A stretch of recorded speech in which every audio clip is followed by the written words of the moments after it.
BJP ಭರ್ಜರಿ ಗೆಲುವು ಸಾಧಿಸಿದ ಹಿನ್ನೆಲೆಯಲ್ಲಿ ಚಿಕ್ಕಬಳ್ಳಾಪುರ ಬಿಜೆಪಿಯಿಂದ ಸಂಭ್ರಮಾಚರಣೆ ನಡೆಸಲಾಯಿತು.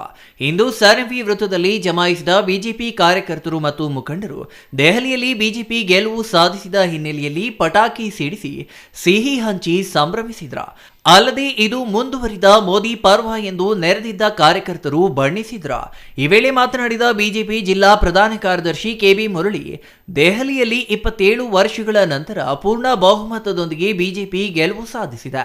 ಅಲ್ಲದೆ ಆಡಳಿತಾರೂಢ ಎಎಪಿ ತೀವ್ರ ಹಿನ್ನಡೆ ಸಾಧಿಸಿದ್ದು, ಸರ್ಕಾರದಲ್ಲಿ ಆಡಳಿತ ನಡೆಸಿದ ಬಹುತೇಕ ಸಚಿವರು ಹೀನಾಯ ಸೋಲು ಕಂಡಿದ್ದಾರೆ. ಅಲ್ಲದೆ ತಮಗೆ ಸೋಲೇ ಇಲ್ಲ ಎಂದು ಮೆರೆಯುತ್ತಿದ್ದ ಮಾಜಿ ಮುಖ್ಯಮಂತ್ರಿ ಅರವಿಂದ ಕೇಜ್ರಿವಾಲ್ ಅವರನ್ನೇ ಹೀನಾಯವಾಗಿ ಸೋಲಿಸುವ ಮೂಲಕ ದೆಹಲಿಯ ಮತದಾರರು ತಕ್ಕ ಪಾಠ ಕಲಿಸಿದ್ದಾರೆ ಎಂದರು. ಪ್ರಧಾನಿ ನರೇಂದ್ರ ಮೋದಿ ಅವರ ಭ್ರಷ್ಟಾಚಾರ ರಹಿತ ಆಡಳಿತ ಮತ್ತು ಬಿಜೆಪಿ ಸರ್ಕಾರದ ಮೇಲಿನ ನಂಬಿಕೆಯಿಂದ ದೆಹಲಿ ಮತದಾರರು ಬಿಜೆಪಿಗೆ ಬಹುಮತ ನೀಡಿದ್ದು, ರಾಜಧಾನಿ ದೆಹಲಿಯಲ್ಲಿ ಇನ್ನು ಮುಂದೆ ಅಭಿವೃದ್ಧಿಯ ಪರ್ವ ಆರಂಭವಾಗಲಿದೆ ಎಂದು ಅವರು ಹೇಳಿದರು. ಈ ದಿನ ಚಿಕ್ಕಬಳ್ಳಾಪುರ ಭಾರತೀಯ ಜನತಾ ಪಕ್ಷದ ಜಿಲ್ಲಾ ಘಟಕದ ವತಿಯಿಂದ ಈ ದಿನ ಈ ದೇಶದ ರಾಜಧಾನಿ ದೆಹಲಿಯಲ್ಲಿ ನಡೆದಿರ್ತಕ್ಕಂಥ ವಿಧಾನಸಭೆಯ ಒಂದು ಸಾರ್ವತ್ರಿಕ ಚುನಾವಣೆಯಲ್ಲಿ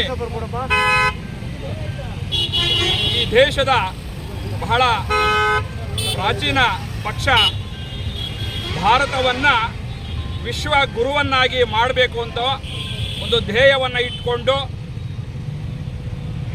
ದೇಶದ ಒಂದು ಸೈದ್ಧಾಂತಿಕ ವಿಚಾರವನ್ನು ಒಂದು ನೆಲೆಗಟ್ಟನ್ನು ಇಟ್ಕೊಂಡಿರ್ತಕ್ಕಂಥ ವಿಶ್ವದ ಒಂದು ಬೃಹತ್ ರಾಷ್ಟ್ರೀಯ ಪಕ್ಷವಾದಂಥ ಇವತ್ತು ಭಾರತೀಯ ಜನತಾ ಪಕ್ಷ ಸನ್ಮಾನ್ಯ ದೇಶದ ಹೆಮ್ಮೆಯ ಪ್ರಧಾನಿಗಳು ಸನ್ಮಾನ್ಯ ನರೇಂದ್ರ ಮೋದಿ ಜಿ ಅವರ ನಾಯಕತ್ವ, ನಮ್ಮ ರಾಷ್ಟ್ರೀಯ ಅಧ್ಯಕ್ಷರಾದ JP ನಡ್ಡಾರವರ ನಾಯಕತ್ವದಲ್ಲಿ ಎಲ್ಲ ಭಾರತೀಯ ಜನತಾ ಪಕ್ಷದ ದೆಹಲಿ ಘಟಕದ ಎಲ್ಲ ಧುರೀಣರ ಒಂದು ನಾಯಕತ್ವದಲ್ಲಿ ನಡೆದಂಥ ಚುನಾವಣೆಯಲ್ಲಿ ಇವತ್ತು ಭಾರತೀಯ ಜನತಾ ಪಕ್ಷ ಅಭೂತಪೂರ್ವವಾದ ಗೆಲುವನ್ನು ಸಾಧಿಸಿದೆ.